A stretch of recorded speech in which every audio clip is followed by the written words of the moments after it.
제3부 고종의 마지막 그리고 나라를 잃은 황궁.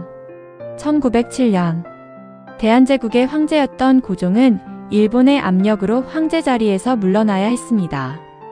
그러나 그는 역사의 무대에서 완전히 사라지지 않았습니다. 덕수궁에 머물며 마지막까지 대한제국의 황제로 살아갔고 나라를 되찾기 위한 희망을 버리지 않았습니다. 덕수궁은 이제 황제의 권력을 상징하는 궁궐이 아니라 한나라의 마지막 자존심을 지키는 공간이 되었습니다. 황제에서 태왕제가 되다. 1907년 순종이 즉위한 뒤 고종은 태왕제의 지위에 머물렀습니다. 비록 국정을 직접 운영할 수는 없었지만 그는 여전히 대한제국 황실의 상징적인 존재였습니다. 덕수궁 함령전에서 생활하며 외국 소식을 접했고 세계 정세를 살피며 나라를 걱정했습니다. 대한제국의 주권은 크게 흔들리고 있었지만 고종은 국제사회의 변화 속에서 다시 기회를 찾을 수 있으리라는 희망을 놓지 않았습니다. 함령전 황제가 머물던 침전. 덕수궁의 중심부에는 함령전이 있습니다. 원래는 황제의 침전이자 생활 공간이었습니다. 겉으로 보기에는 단정하고 소박하지만 이곳은 대한제국의 마지막 시간이 흐른 장소입니다.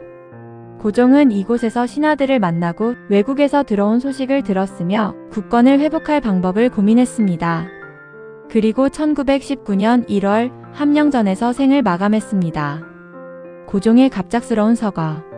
1919년 1월 21일 고종은 덕수궁 함령전에서 갑작스럽게 세상을 떠났습니다.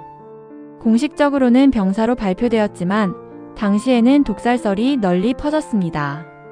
현재 역사학계에서는 독살을 입증할 결정적인 사료는 확인되지 않았으며 사망 원인에 대해서는 여러 견해가 존재합니다. 그러나 중요한 것은 고종의 서거가 당시 백성들에게 엄청난 충격을 주었다는 사실입니다.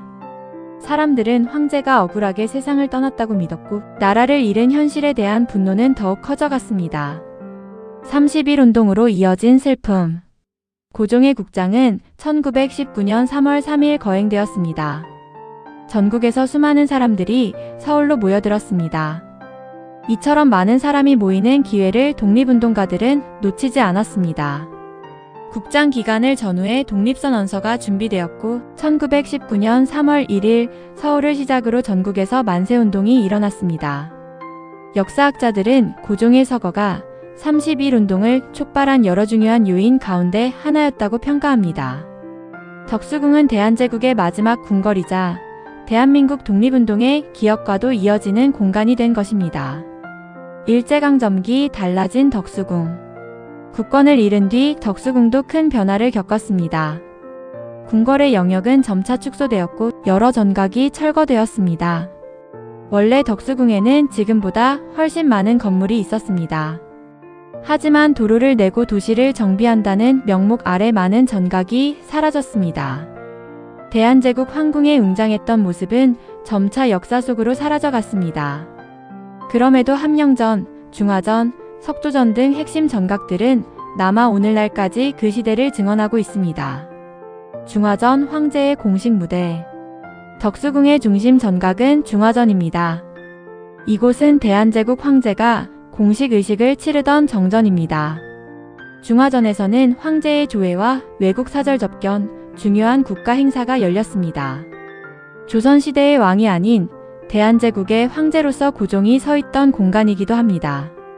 비록 규모는 경복궁 근정전보다 작지만 대한제국의 자주독립 의지를 상징하는 역사적 의미는 매우 큽니다. 정관원 커피를 마시던 황제. 덕수궁에서 가장 독특한 건물 가운데 하나가 정관원입니다. 1900년 무렵 지어진 이 건물은 서양식과 한국식 요소가 조화를 이룬 휴식 공간입니다. 고종은 이곳에서 커피를 즐기고 외교관들을 만나 담소를 나누기도 했다고 전해집니다. 물론 고종이 항상 이곳에서 커피를 마셨다고 단정할 수는 없지만 커피를 즐겼다는 기록과 함께 정관원은 오늘날 커피를 즐긴 황제의 상징적인 장소로 널리 알려져 있습니다. 전통 궁궐 안에서 커피 향이 퍼졌다는 사실은 대한제국이 얼마나 빠르게 근대 문물을 받아들이고 있었는지를 보여주는 흥미로운 장면입니다. 대한제국의 꿈은 끝났을까? 대한제국은 오래 지속되지 못했습니다. 그러나 그 짧은 시간 동안 독립국으로 살아남기 위해 수많은 노력을 기울였습니다. 덕수궁 곳곳에는 그 흔적이 남아 있습니다. 석조전은 근대화를 향한 꿈을, 중명전은 외교의 실패를, 함령전은 황제의 마지막을, 중화전은 대한제국의 자존심을 이야기합니다. 덕수궁은 화려한 궁궐이 아니라 한나라가 마지막까지 포기하지 않았던 희망의 기록입니다. 다음 이야기. 덕수궁에는 아직도 수많은 이야기가 남아 있습니다. 돌담길에는 왜 연인이 함께 걸으면 헤어진다는 속설이 생겼을까요? 석조전은 어떻게 복원되었을까요? 오늘날 덕수궁에서 꼭 둘러봐야 할 장소는 어디일까요? 그리고 우리는 대한제국의 마지막 황궁을 어떤 마음으로 바라봐야 할까요? 다음 제4부에서는 덕수궁의 문화유산적 가치와 오늘날의 의미를 되새기며 이 긴 여정을 마무리하겠습니다. 제4부. 대한제국은 사라졌지만 덕수궁은 남았다. 서울 한복판. 고층 빌딩과 자동차가 쉼없이 오가는 도심 속에서 고즈넉한 기와 지붕과 오래된 나무들이 시간을 붙잡고 있는 곳이 있습니다. 바로 덕수궁입니다. 수백 년의 역사를 품은 이 궁궐은 단순히 오래된 건축물이 아닙니다. 조선 왕조의 마지막 숨결과 대한제국의 마지막 꿈이 고스란히 남아있는 역사 현장입니다. 이제 덕수궁의 마지막 이야기를 함께 걸어보겠습니다. 중화전 황제국의 상징. 덕수궁의 중심에는 중화전이 있습니다. 원래 중화전은 1902년에 완공되었지만 화재로 소실된 뒤 1906년에 다시 지어졌습니다. 이곳은 대한제국 황제가 조회를 열고 외국 사절을 접견하며 국가의 중요한 의식을 거행하던 정전입니다. 조선의 왕이 머물던 궁궐과 달리 중화전은 황제국의 품격을 갖춘 공간으로 꾸며졌습니다. 건물 안에는 황제의 어자가 놓였고 뒤편에는 1호로 봉도가 자리했습니다. 겉모습은 조선 궁궐의 전통을 따르면서도 그 의미는 대한제국이라는 새로운 국가를 향하고 있었습니다. 석조전의 또 다른 운명. 대한제국이 무너진 뒤 석조전도 여러 시대를 거치며 다양한 용도로 사용되었습니다. 일제강점기에는 행정과 황실 관련 시설로 활용되었고 광복 이후에는 미술관과 박물관 기능을 수행하기도 했습니다. 오랜 복원 사업을 거쳐 오늘날의 석조전은 대한제국 역사관으로 운영되며 당시 황실의 생활과 근대 국가를 꿈꾸었던 대한제국의 모습을 전시하고 있습니다. 석조전 내부를 둘러보면 황제의 집무실과 침실, 연회장, 접견실 등이 당시 모습을 바탕으로 재현되어 있습니다. 전통 궁궐에서는 볼 수 없는 서양식 실내 공간을 직접 만날 수 있다는 점도 큰 매력입니다. 덕수궁 돌담길의 전설. 덕수궁을 이야기할 때 많은 사람들이 가장 먼저 떠올리는 것이 있습니다. 바로 덕수궁 돌담길입니다. 오랫동안 연인이 함께 걸으면 헤어진다는 속설이 전해져 왔습니다. 이 이야기는 사실 역사적 기록에 근거한 전설은 아닙니다.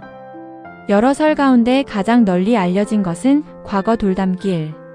인근에 서울가정법원이 있어 이혼 절차를 밟는 부부들이 자주 오갔던 모습에서 비롯되었다는 것입니다. 또 하나의 이야기는 덕수궁이 대한제국의 마지막과 고종의 슬픔을 품은 공간이기에 자연스럽게 애틋한 이미지가 더해졌다는 해석입니다. 실제 역사적 사실과는 거리가 있지만 오랜 세월 사람들의 입을 통해 전해지며 하나의 도시 전설이 되었습니다. 덕수궁에서 꼭 봐야 할 5곳. 덕수궁을 찾는다면 다음 5곳은 꼭 둘러보시기를 권합니다. 첫째, 대한문입니다. 오늘날 덕수궁의 정문으로 많은 사람들이 이곳에서 궁궐 여행을 시작합니다. 둘째, 중화전입니다. 대한제국 황제의 공식 무대였던 정전으로 황제국의 위엄을 상징하는 공간입니다. 셋째, 석조전입니다.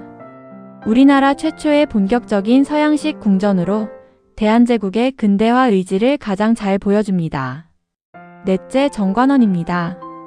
고종이 휴식을 취하고 외교 사절을 맞이했던 장소로 알려져 있으며 전통과 서양 건축이 절묘하게 어우러진 독특한 건물입니다. 다섯째, 함령전입니다. 고종이 생일 마지막을 보낸 침전으로 대한제국의 마지막 시간을 가장 가까이에서 품고 있는 공간입니다. 이 5곳을 천천히 둘러보면 덕수궁의 역사를 하나의 이야기처럼 이해할 수 있습니다. 수문장 교대식. 덕수궁에서는 지금도 대한문 수문장 교대식이 열립니다. 조선시대 궁궐을 지키던 수문군의 복식과 의식을 재현한 행사입니다. 북소리와 함께 시작되는 교대식은 많은 관광객들에게 사랑받는 프로그램이지만 단순한 볼거리에 그치지 않습니다. 궁궐이 살아있는 문화유산이라는 사실을 느끼게 해주는 소중한 전통문화 재현입니다. 과거와 현재가 같은 공간에서 만나는 순간이라고 할 수 있습니다. 조선의 마지막, 대한제국의 마지막. 경복궁은 조선을 시작한 궁궐입니다. 창덕궁은 조선 왕들이 가장 오래 머문 궁궐입니다. 창경궁은 왕실 가족의 삶을 담은 궁궐입니다. 그리고 덕수궁은 조선 왕조와 대한제국이 마지막까지 버텼던 궁궐입니다. 궁궐마다 역할은 달랐지만 모두 하나의 역사를 이루는 소중한 공간입니다. 덕수궁이 특별한 이유는 화려해서가 아닙니다.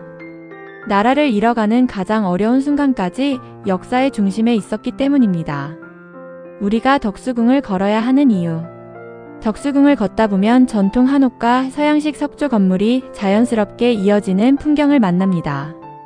그 모습은 마치 대한제국이 걸었던 길을 보여주는 듯합니다.